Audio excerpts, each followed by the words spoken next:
여야가 긴급재난지원금 지급을 위한 2차 추가 경정 예산안을 오늘 오후 9시에 열리는 국회 본회의에서 처리할 예정입니다. 이 광역자치단체 가운데 처음으로 재난기본소득 지급을 결정한 이 경기도의 이재명 지사 화상으로 연결해 보겠습니다. 이재명 지사님 나와 계십니까? 예, 나와 계시는군요. 안녕하세요. 네, 반갑습니다. 이재명입니다. 네, 재난기본소득 명목으로 현재 경기도는 모든 도민에게 10만 원씩을 지급하고 있잖아요. 현재까지 지급 상황 어떻습니까? 네, 저희가 한 1,327만 명이 대상인데 어젯밤 12시 기준으로 이제 997만 2천 명 정도가 신청을 했습니다. 신청 금액으로 보면 이제 당연히 10만 원씩이니까 경기도 몫이 9,972억이고요. 시군의 몫까지 시군들이 직접 또 지급하는 것까지 합치면 약 1조 5,600억 정도 지급되고 있습니다. 예.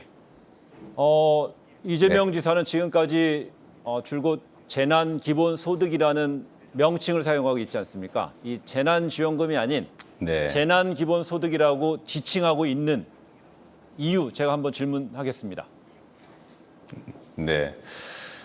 사실 뭐 명칭이 어떻든 그건 중요하지 않고 이제 얼마를 얼마나 신속하게 지급하느냐가 중요한 문제이긴 합니다.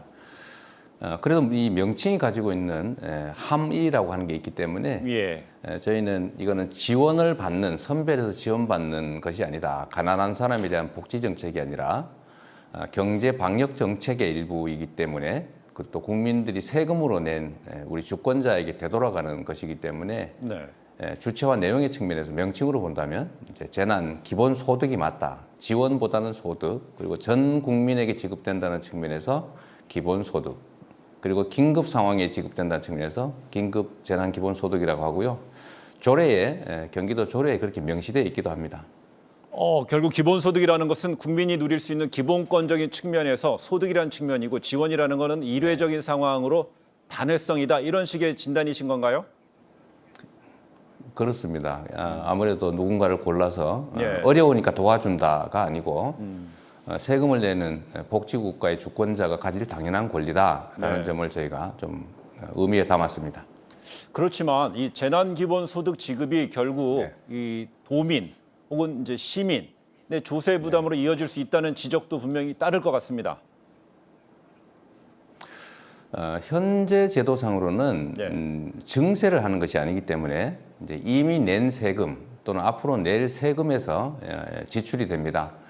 우리 경기도의 예를 보더라도 이미 이제 가지고 있는 재난기금 그리고 앞으로 저희가 내는 세금에서 갚을 그런 재원에서 지급했기 때문에 우리 도민들의 추가 재원 부담은 전혀 없다는 거 확실하게 말씀드리고요. 한 가지 더 추가하면 이번에 정부에서 국채를 발행하게 되더라도 이제 그건 올해의 예산을 조정하거나 또는 내년, 내후년 정도에 이미 확정된 세수를 기반으로 조정을 하게 되면 국민들의 추가 부담은 없도록 충분히 설계할 수 있습니다. 다만 한 가지 더 말씀드리면 길게 봤을 때 저희가 OECD 국가들 기준으로 국민들의 조세 부담률이 워낙 낮기 때문에 증세를 통해서 전 기본소득을 도입하는 것이 자산 불균형 또는 소득 불균형을 해소하는 아주 좋은 정책이다 이렇게 생각합니다. 알겠습니다. 경기도 시장상권진흥원이라는 기구의 조사 결과에 따르니까 이 경기도 내 자영업자 56% 정도가 이 전달 대비해서 매출이 증가했다 이렇게 답했다고 그러잖아요. 이 지난 9일부터 지급이 시작된 재난기본소득의 어떤 긍정적인 영향이라고 해석하는 겁니까? 그건 해석이 아니라 사실이고요. 현장에 계신 자영업자들의 매출이 실제로 늘어나고 있기 때문에 그중에 중요 부분은 대부분 지역 화폐로 결제되고 있어서 그건 뭐 객관적 사실입니다. 다만 여기서 한 가지 좀 덧붙여 말씀을 드리면 이제 사람들의 활동이 좀 재개되면서 전년 대비 소비가 조금 이제 회복되고 있는데 경기도의 회복률이 예를 들면 서울의 회복률보다 약 6%가 더 높습니다. 그건 왜 그러냐면 이 신용카드에 저희가 붙여서 드렸는데 지역화폐 사용하는 기회에 신용카드 결제도 늘어나고 있는 게 분명한 사실이기도 합니다. 즉 마중물 역할을 잘 하고 있는 것이죠. 예. 도민들이 경기도민들이 지급받은 지역 화폐를 그런데 불법으로 거래하는 이른바 지역 상품권 깡 이런 문제가 좀 일부 제기되고 있는데 여기에 대해서 이 지사는 이 중범죄에 해당된다. 강도 높은 처벌을 강조하고 있습니다. 네. 네, 이게 이제 사실 정책에 대한 신뢰를 훼손하는 행위이기도 합니다. 예.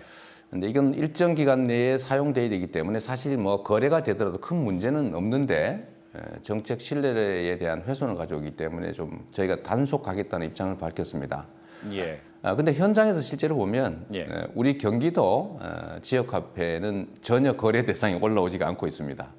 저희가 한 개의 사례를 발견했는데 그거는 경기도 재난기본소득이 아니라 중앙정부가 지원하는 생활지원금이었고요. 예. 지금 현재는 저희가 중고거래장터 같은데 거래를 도와주는 것, 방치하는 것도 공범에 해당된다고 저희 통보하고 협조를 요청해서 경기도 거는 최소한 거래 시도가 거의 없는 상태입니다. 발견하기 어렵습니다.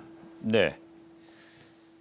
오늘 이제 국회 본회의에서는요, 뭐 긴급 재난지원금 관련된 문제가 이제 통과가 된다면은요, 전 국민한테 이제 지급이 될 텐데요. 네. 이 지금 경기도지사 등 포함해서 광역 시도 단체장들은요, 전국 시도지사 협의회 소속 아닙니까? 네. 그렇습니다. 예, 그래서 혹시나 이런 국민 지금 지속적으로 강조하고 있는 국민 기본 소득에 대해서 중앙 정부 혹은 뭐 청와대 적극적으로 좀 더 의견을 좀 개진할 그 의향도 좀 있는 겁니까? 일단 중앙정부의 정책 결정에 대해서는 저희는 가급적이면 충실하게 따르는 것이 바람직하고 다만 지방자치제도의 취지에 맞게 지방정부의 좀 재량을 인정해 주시면 좋겠다는 말씀드립니다. 실제로 우리의 그 건의가 상당 정도 받아들여져서 전 세대에게 지급하게 됐고 또 저희가 미리 지원한 금액들을 매칭 비율로 인정해 주기로 했기 때문에 지방자치단체들의 자율성도 존중되고 중앙정부의 정책 의지도 관철되는 합리적 안들이 만들어지는 것 같습니다. 예, 알겠습니다.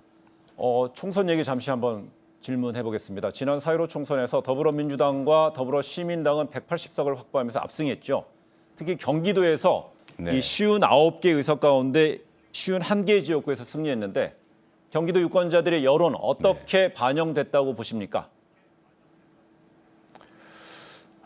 일단은 중앙정부, 우리 문재인 정부의 코로나 대응 그리고 상당한 역량들을 우리 국민들께서 평가하고 기대하신 것이 아닌가 생각됩니다. 또 한편으로 본다면 큰 책임감을 느낄 수밖에 없는 상황이 된 겁니다.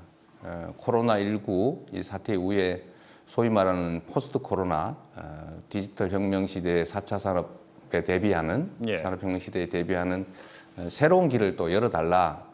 K방역처럼 K경제의 길을 열어서 우리 국민들의 삶을 좀 더 낫게 해달라는 큰 기대가 담겨 있는 것이어서 책임감을 정말 크게 느끼고 그 책임에 부응하는 충분한 성과를 반드시 내야 된다 이런 생각합니다.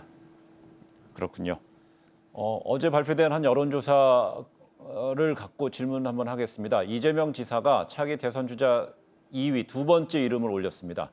어떤 요인이 그 여론에 작용한 결과라고 자체적으로는 진단하고 있습니까?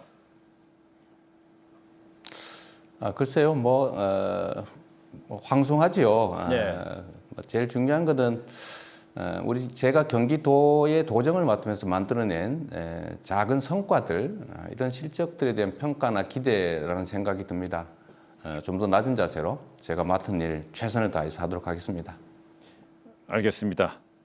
제가 마지막으로 정치 관련 질문에서 코로나19 오늘 인터뷰하게 된 그 주요한 목적이 코로나 관련 질문이었기 때문에 이 질문 한번 마지막으로 해보겠습니다. 지금 전국적으로 확산세가 좀 많이 줄어들고 있다지만은요, 아직까지 2차 유행의 가능성이 남아 있는 상황입니다. 앞서 경기도에서는 신천지 본부에 대한 뭐 방역이라든지요 이런 역학조사 실시하는 등 좀 다소인가요? 아니면 원칙적인 건가요? 이런 방역을 철저했는데 앞으로 어떤 방역 취약 시설에 대한 이 대책은 좀 마련되고 있습니까? 지금 전 세계에서 계속 확산 추세이기 때문에 예. 우리나라가 아무리 잘해도 이제 외부의 압력을 견뎌내는 게 쉽지만은 않습니다. 예. 그래도 우리 도민들 그리고 국민들의 자중과 협력 때문에 상당한 성과를 내고는 있지만 말씀하신 것처럼 예. 2차 또는 3차 파도가 반드시 몰려올 수 있다. 이렇게 예상을 하고 저희가 생활 방역을 준비는 하되 예. 다시 그 큰 파도가 왔을 경우를 대비해야 됩니다. 그래서 저희는 주로 의료 체계 정비를 지금도 계속하고 있고 네. 특히 일일 1,500명 정도 우리 경기도에서 발생할 수 있는 최악의 경우를 상정해서 예. 계속 중환자실을 확보하고 이제 의료 장비 시스템 계속 만들어 가고 있는 중입니다. 알겠습니다. 네, 이 바쁜 도정 중에도 이렇게 인터뷰에 응해 주셔서 감사하다는 말씀 드리겠습니다. 고맙습니다. 네, 감사합니다.